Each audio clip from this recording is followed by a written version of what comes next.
Paul said, you know, when Paul said, I figured those people behind me, the man was beat with rods 5 times. He was shipwrecked a number of times, left in the sea day and night. He's in peril of his life. He's by robbers. He was stoned. And literally some people said, died, and went to heaven. He went through some horrible things. He talks about the horrible things that he went through. And he said, I count that as a light affliction compared to what God has for me in the future. When Paul got beat up, got stoned, and left for dead, he got up and went back into the city. He didn't take his marbles and go home. He went back into the city because he was running a race for a prize.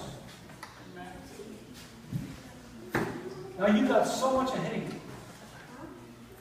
Go back to your reservations, go back to wherever you live, and be a light and be a testimony, be a salt and a light to those around you. And if you're a Christian, go to church.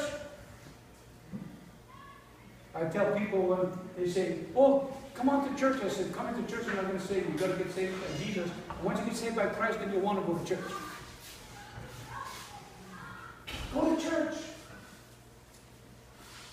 Don't say you're a Christian and then don't go to church after these meetings. Sometimes niggas, we live on events because they used to follow the powwows. Now we're Christians, they follow the events. Follow the conferences. Follow some leader now. Walk the journey, my friend. Don't be a person that lives on events, but walk the journey. The journey is every day. Everyday troubles, everyday situations, everyday circumstances. Walk the journey. Monday through Sunday. Monday through Sunday. Walk the journey. And let that journey take you, probably part of that journey take you to church. When we got into school, it was funny. When we got into the school, the guy says, I gave him the 16 fundamental faiths of the Assembly of God which we believe. From the virgin birth all the way to the coming of Christ. And the brother, and the man was looking at this. He looks at me, the Indian fellow. I won't name him, but I know his name. He looks at me, and he says, who's his chief cornerstone? Who's his chief? He's big chief. Chief of all chiefs. I said, he's Jesus, the chief cornerstone, the foundation which was laid between the other. Oh, he said. And we have favor. As Daryl said, people that have been praying for the reservation for years. God gave us favor. Where there was a shooting, now we have the gospel coming forth.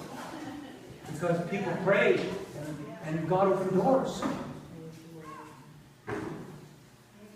And he says to me, after I told him what we were going to do and what our plans was on the reservation, he looks at me again and he says, we need more people in our churches and our street lodges. Amen. Amen, brother. The church part. And he was all happy about us coming in.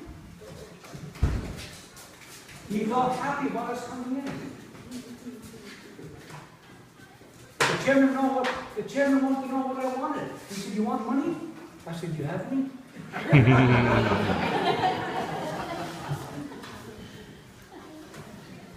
Folks, if I was after money, I wouldn't be starting a church here. I'd go to Mystic Lake.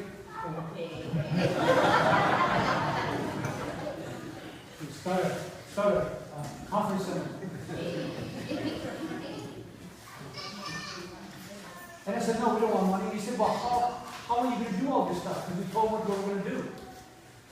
Reach out to the people, and we've been doing that. And I don't have time to go into it, but I shared with them what we're going to do. He said, how are you going to do that? I said, the churches, they give us money. Oh, they do? Yeah. They give us finances to go in and bless the people with furniture and clothes, and like we have already. Took a whole load of furniture up there and gave it to a lady that had nothing. And we're going to continue to do that.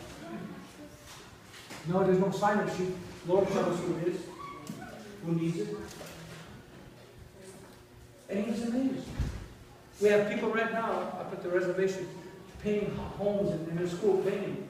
And my father-in-law, Betty's husband, he's the oldest.